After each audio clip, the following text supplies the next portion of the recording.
Bismillahirrahmanirrahim. In the name of Allah, who is merciful and kind, who shower us uncounting blessings on our shoulders. Dear students, good morning. आज 21 अप्रैल है। अल्लामा मोहम्मद इकबाल रहमतुल्लाह अलैह की यौम वफ़ात है, जो कि एक शायर मिलत थे और कौम का दर्द रखने वाले थे। उन्होंने ही तसव्वुर पाकिस्तान पेश किया, जिसकी वजह से उन्हें मुफ़क्किर पाकिस्तान भी कहा जाता है। तो आज चूँकि उनका यौम वफ़ात है, हम उनकी इन तमाम काविशों को खिराज तहसीन पेश करते हैं। अल्लामा मोहम्मद इकबाल तफसीर कुरान के माहिर थे और उन्होंने जितनी भी शायरी की है वो सारी की सारी तफसीर कुरान के मुताबिक ही की है।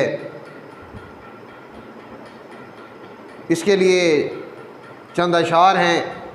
सर से लेकर पाँव तक तनवीर ही तनवीर है, सर से लेकर पाँव तक तनवीर ही तनवीर है, जैसे मुंह से बोलता कुरान वो तकरीर है। मकसद ये है कि वो आप जो है सल्लल्लाहु अलैहि वसल्लम सर से पाँव तक नूर ही नूर हैं, और जैसे आप बात करते हैं, जो भी आप बोलते हैं वो कुरान पाक बन जाता है। सोचती है दिल में दुनिया मुस्तफ़ा को देखकर, वो मुसव्विर कैसा होगा जिसकी ये तस्वीर है। दुनिया आपकी खूबसूरती और नूर रिसालत को देखकर ये सोचने पे मजबूर हो जाती है कि अगर ये खालिक का शाहकार इतना खूबसूरत है तो वो खालिक ख़ुद कितना खूबसूरत होगा। डियर स्टूडेंट्स, हमने टॉपिक जो है वो कंटिन्यू किया हुआ था, सॉल्विंग आ बायोलॉजिकल प्रॉब्लम। इसके कुछ स्टेप्स थे, वो मैंने आपको पहले बता रखे हैं। फर्स्ट स्टेप इसका है recognition of biological problem, biology के मसले की पहचान करना कि वो मसला क्या है, बायोलॉजिकल प्रॉब्लम क्या हो सकता है, या ख़ुद से बायोलॉजिस्ट के जहन में आता है या बायोलॉजिस्ट से कोई जो सवाल करता है वो बायोलॉजिकल प्रॉब्लम कहलाता है। उसका सलूशन क्या है कि उसकी पहचान करना कि वो है क्या, अच्छे तरीके से उसकी पहचान कर लेना। दूसरा स्टेप हमने पढ़ा है और आपको बता भी दिया था, ऑब्ज़र्वेशन। कि ऑब्ज़र्वेशन जो है वो 5 सेंसेस से किए जाते हैं, हवासे खमसा से किए जाते हैं। पहला सेंस आर्गन जो है वो आइज़ हैं, जो कि देखने का सेंस आर्गन हैं।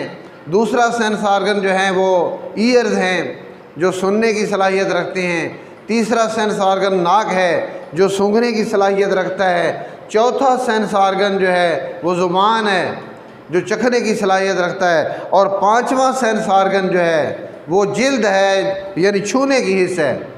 तो ये जो ऑब्ज़र्वेशन लिए जाते हैं, मुशाहिदात किए जाते हैं, ये 5 सेंसेस से किए जाते हैं। ये मैंने पहले पढ़ाया था आपको।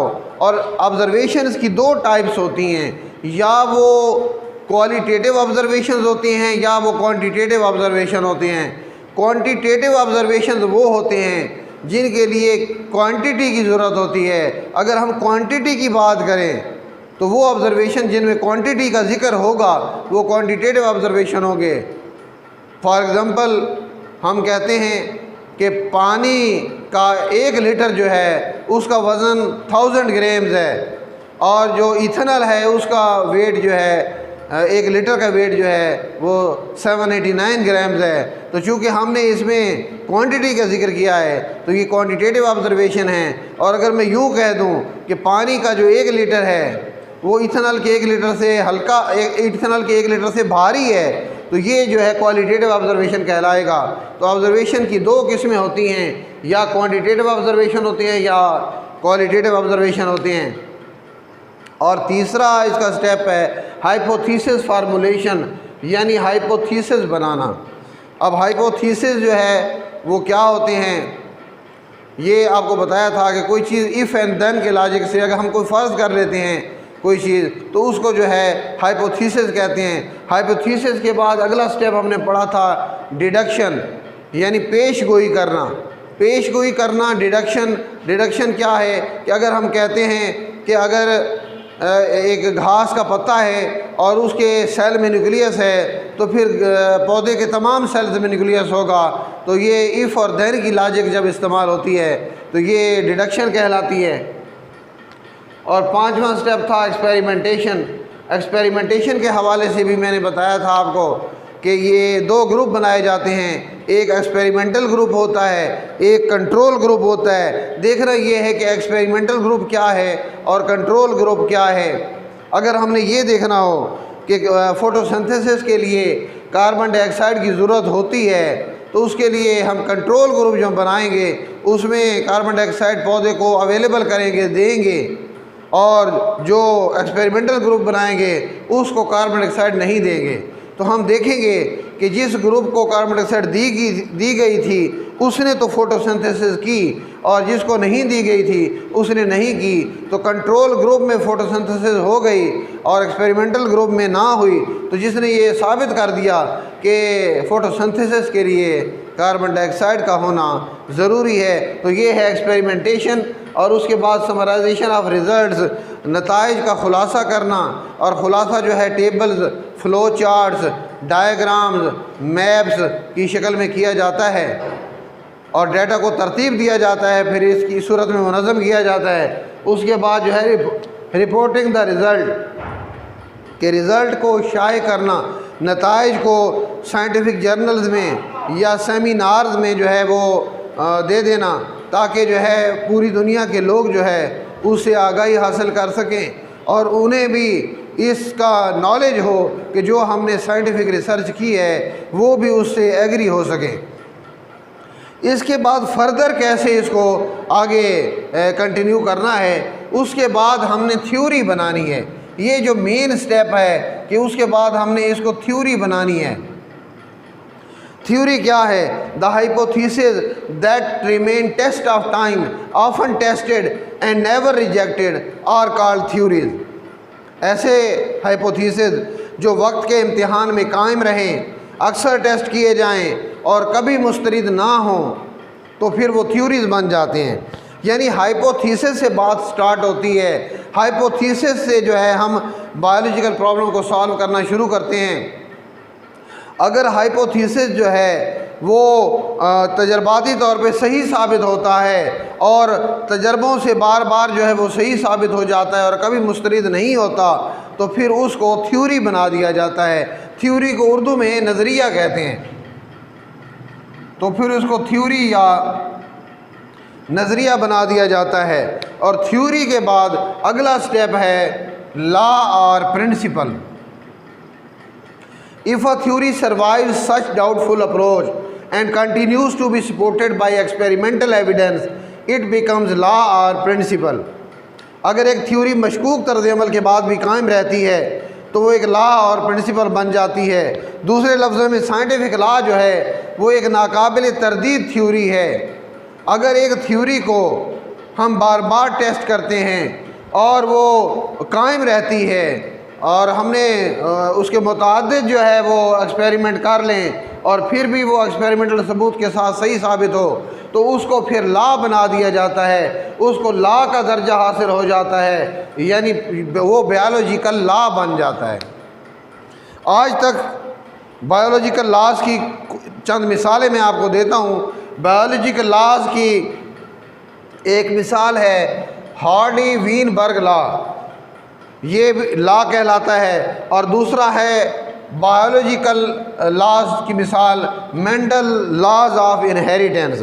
मेंडल ने इनहेरिटेंस के बारे में कुछ लॉज दिए हैं, तो ये जो है बायोलॉजिकल लॉज की मिसालें हैं। यानी जब आप एक बायोलॉजिकल प्रॉब्लम को 7 बायोलॉजिकल स्टेप से गुजारते हो और उसके बाद वो थ्योरी कब बनती है? जब हाइपोथेसिस बार बार टेस्ट किया जाए और वो कभी मुस्तरिद ना हो तो वो थ्योरी बन जाता है। और एक थ्योरी जो है अगर मशकूक तर्ज़ अमल के बाद भी बार बार टेस्टिंग से वो सही साबित होती रहती है तो उसको फिर लॉ और प्रिंसिपल का दर्जा दे दिया जाता है। तो इस तरह लॉ और प्रिंसिपल जो है बनाया जाता है।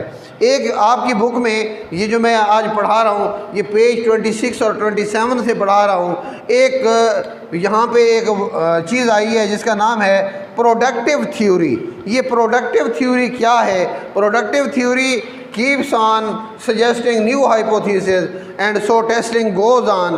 प्रोडक्टिव थ्योरी या एक बार आवर थ्योरी नए हाइपोथेसिस पेश करती रहती है और उनको जांचने या आजमाने का अमल भी जारी रहता है। तो प्रोडक्टिव थ्योरी वो थ्योरी होती है कि जो कभी स्टॉप नहीं होती, बल्कि नए हाइपोथेसिस वो उसमें बनते रहते हैं और वो टेस्ट होते रहते हैं। तो जो बार आवर हो, जो आगे चलने वाली हो, उसको प्रोडक्टिव थ्योरी कहते हैं। तो प्रोडक्टिव थ्योरी जो है आपकी बुक में था, ये भी मैंने एक्सप्लेन कर दिया है। तो अब आपको एक दफ़ा से फिर समरी बता देता हूँ कि बायोलॉजिकल स्टेप्स में पहला स्टेप था रिकग्निशन ऑफ बायोलॉजिकल प्रॉब्लम, और दूसरा स्टेप था ऑब्जर्वेशन, तीसरा था हाइपोथेसिस फार्मूलेशन, चौथा है डिडक्शन, पांचवा है एक्सपेरिमेंटेशन, छठा है समराइजेशन ऑफ रिज़ल्ट और सातवां है रिपोर्टिंग द रिज़ल्ट। इसके बाद थ्योरी बनेगी।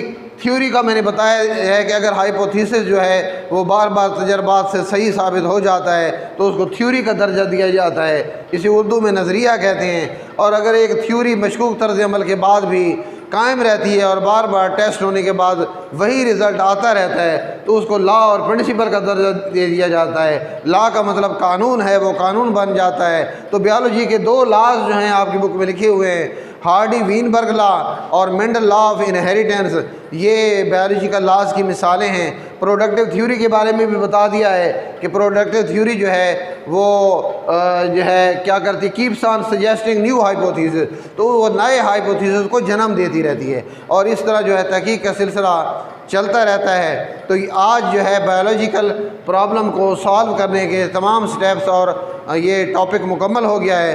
कल से इंशाल्लाह न्यू टॉपिक पढ़ेंगे। आज के लिए इतना काफ़ी है। अल्लाह हाफिज़।